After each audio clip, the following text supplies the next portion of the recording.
Hello student, तो कैसे हो आप सभी। उम्मीद करता हूँ आप सभी बहुत ही अच्छे होंगे। तो आज के इस वीडियो में हम पढ़ने वाले हैं क्लास 12 हिंदी।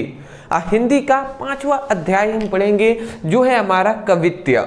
तो कवित्य चैप्टर के हम जितने भी VVI ऑब्जेक्टिव हैं जो बिहार बोर्ड के स्टूडेंटों के लिए बहुत ही ज़्यादा इंपॉर्टेंट है, उन्हीं सभी को ऑब्जेक्टिव को आज के इस वीडियो में हम देखने वाले हैं।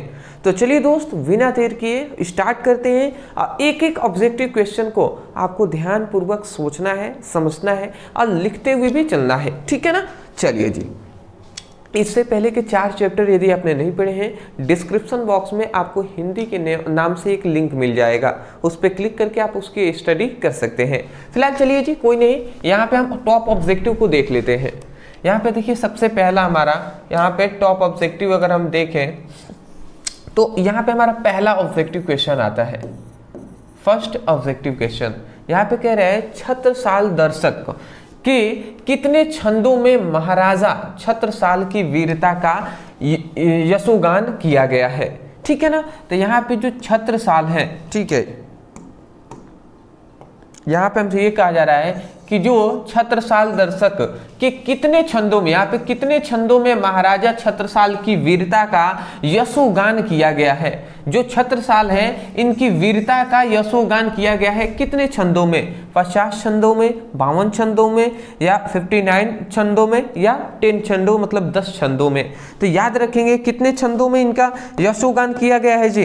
तो ये आप याद रखेंगे, इनका जो यशोगान किया गया है वो 10 छंदों में किया गया है। तो ऑप्शन आपका डी करेक्ट हो जाएगा, ठीक है ना। चलिए जी, नेक्स्ट दूसरा हमारे यहाँ पे आता है, दूसरा हमारे यहाँ पे क्वेश्चन आता है कि रत्नाकर त्रिपाठी के कवि के पिता हैं। मतलब रत्नाकर त्रिपाठी किस कवि के पिता है। मतलब रत्नाकर त्रिपाठी जो है उनके पुत्र है, वो एक कवि है। उनका नाम क्या है, भूषण है, छपे है, उषा है, या पृथ्वी क्या है, वियोग है। तो यहाँ पे याद रखेंगे ये आपका ऑप्शन जो हो जाएगा भूषण। मतलब भूषण जो है ना, भूषण के जो पिताजी है वो रत्नाकर त्रिपाठी हैं, और रत्नाकर त्रिपाठी का हम ये कह सकते हैं कि उनके लड़के हैं जो है भूषण। और भूषण भी क्या है, एक कवि है। और कवि किसके हैं, कवित्व जो है ना ये चैप्टर के ही जो कवि है वो भूषण है, ठीक है ना। तो ऑप्शन ए करेक्ट हो जाएगा। नेक्स्ट अगला हमारा क्वेश्चन आता है कि लागती लयकी कंठ बैरीन के नगीन सी, यह पंक्ति यहाँ पर आएगा, यह पंक्ति किस शीर्षक कविता की है। तो यह पंक्ति किस शीर्षक कविता की है, यहाँ पे हमसे ये पूछ लिया गया है, किस शीर्षक कविता की यह है ये लाइन। तो ये आप याद रखेंगे, ये कवित्व जो है ना, कवित्व की लाइन है, कवित्व चैप्टर की क्या है, ये पंक्ति है। तो ऑप्शन ए आपका करेक्ट हो जाएगा। फिर से आता है चिंतामणि की काल की कवि है। चिंतामणि किस काल की कवि है जी। तो यहाँ पे याद रखें आदि काल, भक्ति काल, या रीति काल, या हमारा आधुनिक काल। याद रखेंगे चिंतामणि जो है ना यह हमारी रीति काल की क्या है, कवि है, ठीक है ना। तो रीति काल यह हमारा हो जाएगा सी ऑप्शन करेक्ट। नेक्स्ट हमारा क्वेश्चन आता है कवित्व के द्वितीय पद में किस रस का अभिव्यंजना हुई है। तो यहाँ पे कह रहा है कवित्व का, देखिए कवित्व के द्वितीय पद कह रहा है, द्वितीय पद में किसकी व्यंजना हुई है।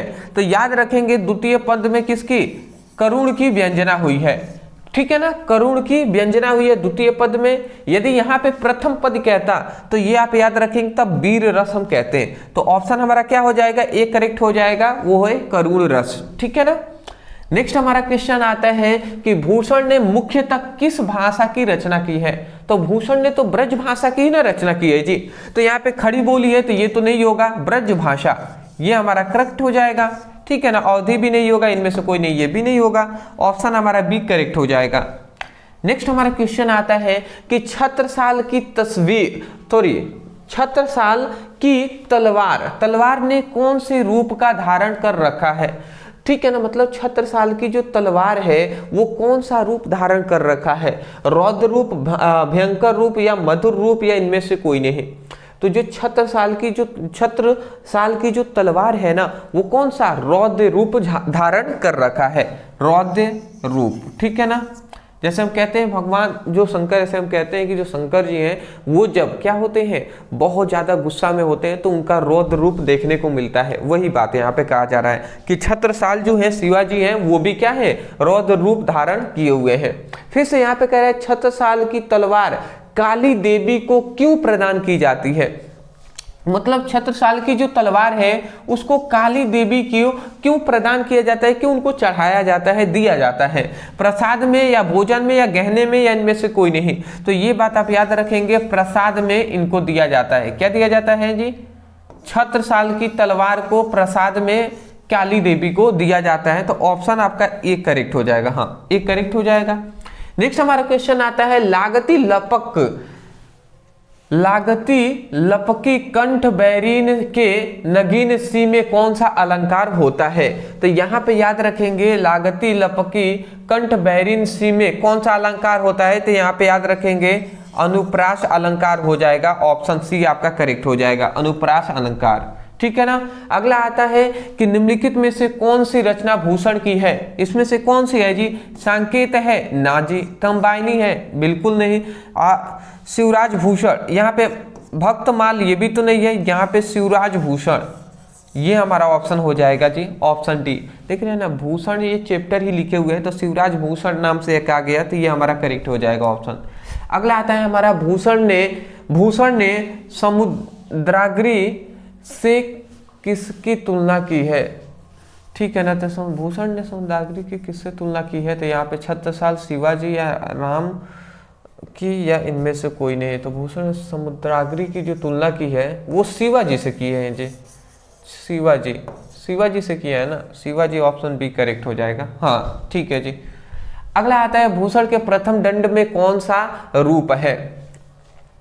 यहाँ पे दंड नहीं होगा, देखिए छंद होगा, छंद। ठीक है ना। प्रथम छंद में, भूषण के प्रथम छंद में कौन सा क्या है? रस है। तो वो कौन है? श्रृंगार रस, भक्ति रस, वीर रस, या इनमें से कोई नहीं। तो ये आप याद रखेंगे कि प्रथम जो छंद होगा, यहाँ पे हमने अभी आपको कुछ देर पहले बताया था कि यदि प्रथम छंद हो तो वहाँ पे वीर रस होगा, यदि द्वितीय छंद हो तो वहाँ पे हम श्रृंगार रस कहेंगे जी। तो ऑप्शन आपका इसका सी करेक्ट हो जाएगा। ठीक है ना। ये सब भी आपको याद रखना है, इंपॉर्टेंट ऑब्जेक्टिव है जी इस चैप्टर के। अगला आता है, भूषण के द्वितीय छंद में किस रस की अभिव्यंजना हुई है? ठीक है ना। यहाँ पे कह रहे हैं भूषण के जो द्वितीय रस है, द्वितीय छंद है, इसमें कौन से रस की व्यंजना हुई है? तो यहाँ पे याद रखेंगे कि यहाँ पे अभिव्यंजना की बात की जा रही है भूषण के द्वितीय छंद में, तो रौद्र रस। ठीक है ना, रौद्र रस की यहाँ पे अभिव्यंजना हुई है। ठीक है ना। तो ऑप्शन आपका बी करेक्ट हो जाएगा। यहाँ पे यदि रौद्र रूप न रख के श्रृंगार रस कह देता तो श्रृंगार रस आपका यहाँ पे श्रृंगार रस टिक करते। ठीक है ना। अगला यहाँ पे आता है, प्रलय भानु तम तोम। ठीक है ना। प्रलय भानु तम तोम में कौन सा अलंकार होता है? अब इसमें कौन अलंकार होता है? रूपक अलंकार, अनुप्रास अलंकार, यमक अलंकार, या हमारा उपमा अलंकार। ठीक है ना। तो प्रलय भानु तम तुम में कौन सा अलंकार? तो हमें याद है रूपक अलंकार आपका ऑप्शन करेक्ट हो जाएगा, ये आप याद रखेंगे। हाँ, एक बात मैं बता दे रहा हूँ आपको। देखिए, आप सोच रहे होंगे सर रूपक अलंकार या अनुप्रास अलंकार, यमक अलंकार कैसे हमें पता चलेगा किसमें कौन सा अलंकार है? तो इसके लिए आपको पढ़ना पड़ेगा क्या? आप तीन चीजें पढ़ लीजिए। पहले तो अलंकार पढ़ लेंगे तो समझ में आ जाएगा, बट आप ये तीनों में आपको सजेस्ट करूंगा कि इसको पढ़ लीजिएगा, रस, छंद और अलंकार। ये जब तीनों आप पढ़ेंगे ना, ये तीनों, ठीक है, ये जब तीनों आप पढ़ लेंगे तो आपको सब ये तीनों आ जाएंगे, जिसमें रस, छंद, अलंकार इसको हमने पढ़ाया हुआ है। आप YouTube पे लिखेंगे रस, छंद, अलंकार ब्रदर सर, इतना लिखकर आप सर्च कर लेंगे वीडियो, तो हमारी वीडियो आपको मिलेगी, वहां से आप अच्छे तरीके से सभी को पढ़ सकते हैं। ठीक है ना। तो इस तरीके से आप स्टडी अपना करेंगे जी। मेरा एक चैनल है, आपको पता ही है, जिसपे यूपी बोर्ड के जितने भी स्टूडेंट है वहां से स्टडी करते हैं, अदर भी बोर्ड के स्टूडेंट वहां से स्टडी करते हैं, जिसका नाम है ओनली ब्रदर सर नाम है। तो ब्रदर सर पे लगभग 1 लाख से अधिक स्टूडेंट वहां पे जुड़े हुए हैं, वो स्टडी कर रहे हैं। फिलहाल ये चैनल आपके लिए ही ओपन किया गया है, मोस्टली बिहार बोर्ड के स्टूडेंटों के लिए ये ओपन किया गया है, जिस पर बिहार बोर्ड के स्टूडेंटों का एक बेहतर तरीके से तैयारी कराने का हम प्रयास कर रहे हैं। और मैं यही कहूँगा, मैं तो अपने तरफ से पूरा प्रयास कर रहा हूँ, आपसे भी मैं एक रिक्वेस्ट करूँगा कि आप भी अपने तरफ से प्रयास कीजिए, पूरी तरीके से हमसे जुड़ने का, हमें सपोर्ट करने का और इस चैनल से अच्छे तरीके से आपको पढ़ाई करना है, ठीक है ना। तो ये भी प्रयास करें कि आप अच्छे तरीके से पढ़ाई करें, ठीक है ना। तो इतना आप लेकर चले, बहुत है जी। अगला आता है कौन सी कृति भूषण की है। यहाँ पे भूषण की कौन सी कृति है, तो यहाँ पे अष्टयाम है या शिव बाफनी है या साहित्य लहरी है या चित्ररेखा है। तो देखिए अष्टयाम भी नहीं है, ठीक है ना, चित्ररेखा भी नहीं है, साहित्य लहरी भी नहीं है, यहाँ पे शिवा बापनी ये हमारी कौन सी है, भूषण की कृति हो जाएगी। तो ऑप्शन आपका यहाँ पे बी करेक्ट हो जाएगा।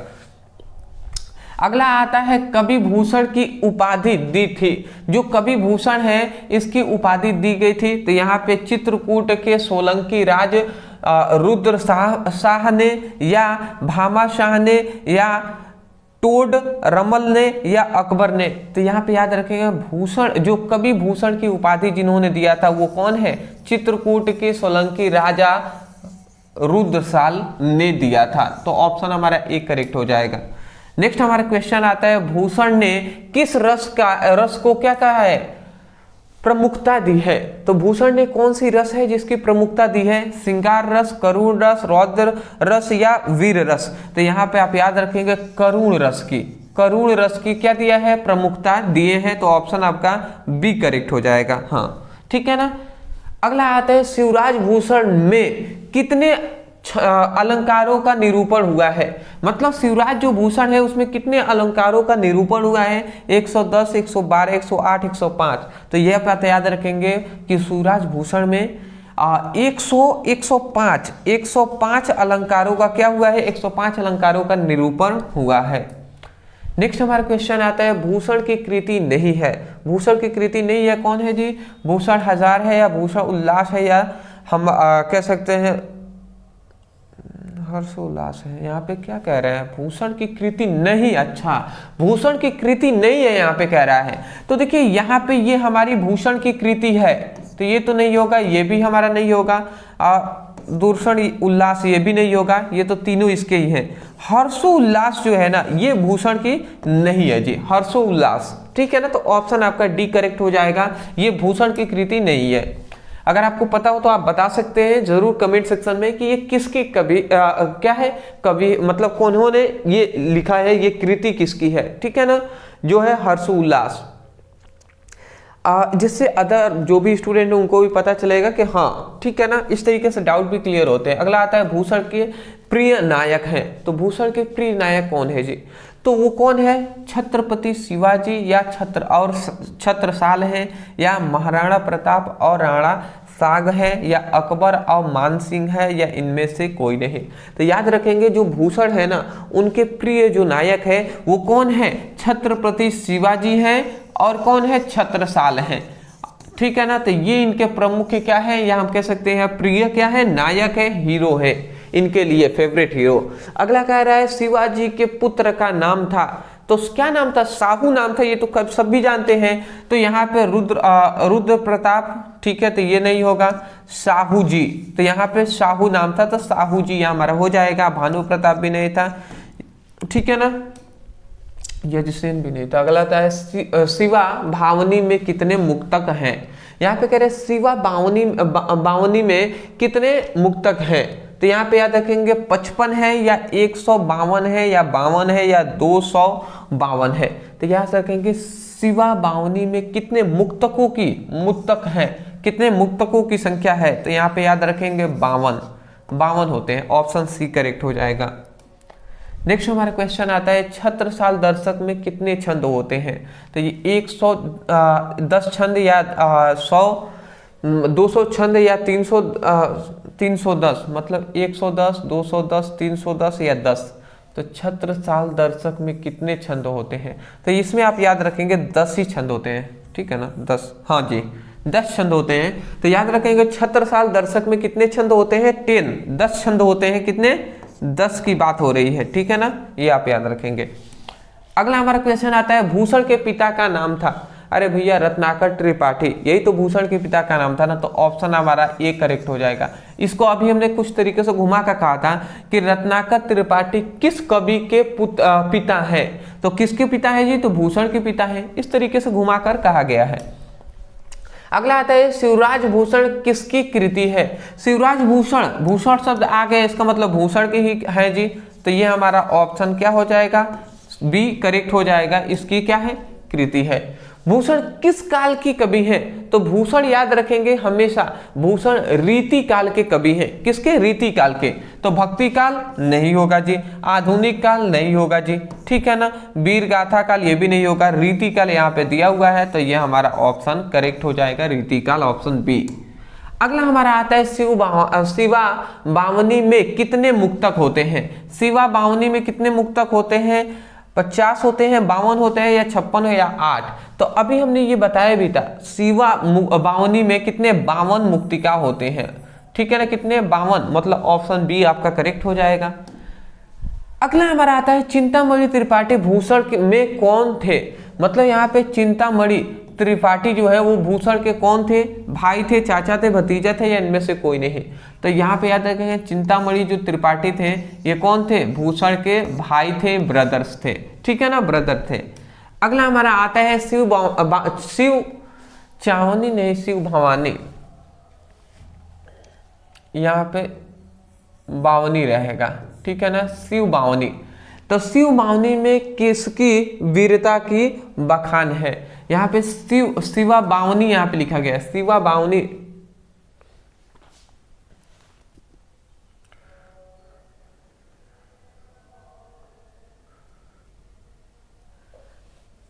यहाँ पे याद रखेंगे किसकी वीरता की बखान है ना, तो यहाँ पे याद रखेंगे शिवाजी की बखान है, यह ऑप्शन हमारा यही करेक्ट होगा, ये करेक्ट हो जाएगा, सही है।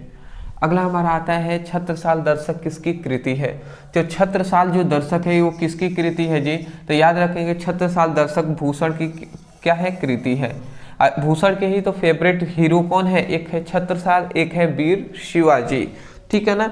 अगला हमारा आता है भूषण ने कौन सी कविता लिखी है, तो भूषण ने कौन सी कविता लिखी है, छप्य, पद्य, कवित्य या कड़बक, तो याद रखेंगे कवित्य। ये जो चैप्टर है ये किन्होंने लिखा है, भूषण ने लिखा है, तो ऑप्शन हमारा सी करेक्ट हो जाएगा।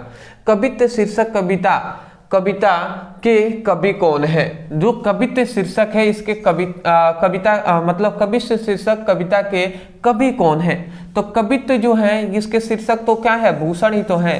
देख रहे हैं ना क्वेश्चन किस तरीके से एक ही क्वेश्चन को घुमाया जा रहा है। अगला है तो भूषण रीति काल की किस धारा के कवि हैं, किस धारा के जी, निगुण धारा के या रीति युक्त धारा के या सद्गुण धारा के या रीति युग धारा के। यहाँ पे दो ऑप्शन एक ही जैसे हो गए, रीति युग और यहाँ पे भी रीति युग, तो कोई भी ये रीति युग धारा के ही कवि हैं, तो ऑप्शन हम यहाँ पे बी करेक्ट, ऊपर पहले आ गया तो यही यहाँ पे रहना चाहिए, इनमें से कोई नहीं ऑप्शन में, ठीक है ना। यहाँ पे क्या लिखेंगे, इनमें से कोई नहीं, बट यहाँ पे ऑप्शन आपका बी करेक्ट हो जाएगा, या डी यहाँ पे रीतिकाल के, यहाँ पे डी भी हो सकता है, डी, दोनों तो ऑप्शन एक ही था ना इसीलिए जी, यहाँ पे डी नहीं, ऑप्शन ए आपका करेक्ट हो जाएगा। अगला आता है हमारा कवित्य के प्रथम पद में कौन सा रस होता है, कवित्य के जो प्रथम पद है उसमें याद रखेंगे हमारा वीर रस होता है, उसमें कौन सा रस होता है जी, वीर रस, तो ऑप्शन हमारा ए करेक्ट होगा, ठीक है ना। कवित्य के प्रथम पद में वीर रस होता है, द्वितीय पद में श्रृंगार रस होता है, ठीक है ना। तो ये था जी हमारे आज के इस वीडियो में हमने इस चैप्टर का लगभग 34 इंपॉर्टेंट जो ऑब्जेक्टिव क्वेश्चन है उसको देखने का हमने प्रयास किया है। तो ये इस चैप्टर के आप इतने ऑब्जेक्टिव तैयार कर ले बहुत है जी, ठीक है ना। अदरवाइज मैं यही कहूँगा मन लगाकर पढ़ाई कीजिएगा, पढ़ाई बहुत ही मूलभूत आवश्यकताएं हैं, तो इसलिए अच्छे से पढ़ाई कीजिए, आगे बढ़िए। मैं यही दिल से दुआ करूंगा, प्रार्थना करूंगा आप सभी के लिए। अदरवाइज मैं यही कहूंगा यदि आपको वीडियो पसंद आया है तो वीडियो को लाइक करने के साथ साथ चैनल पर नए होंगे चैनल को सब्सक्राइब कीजिएगा, क्योंकि बिहार बोर्ड की यहाँ पर आपको एक बेहतर तरीके से स्टडी कराने का हम प्रयास कर रहे हैं। डिस्क्रिप्शन बॉक्स में लिंक है, आप चाहें तो वहाँ से क्लिक करके अपनी फिजिक्स की, केमिस्ट्री का, हिंदी का अच्छे तरीके से स्टडी कर सकते हैं। व्हाट्सएप ग्रुप का लिंक है, वहाँ पर जरूर ज्वाइन हो जाएंगे, जहाँ पे आपको जो भी इंफॉर्मेशन होंगे वो आपको प्रोवाइड किया जाएगा, ठीक है ना। चलिए जी, thank you so much for watching this video, thank you.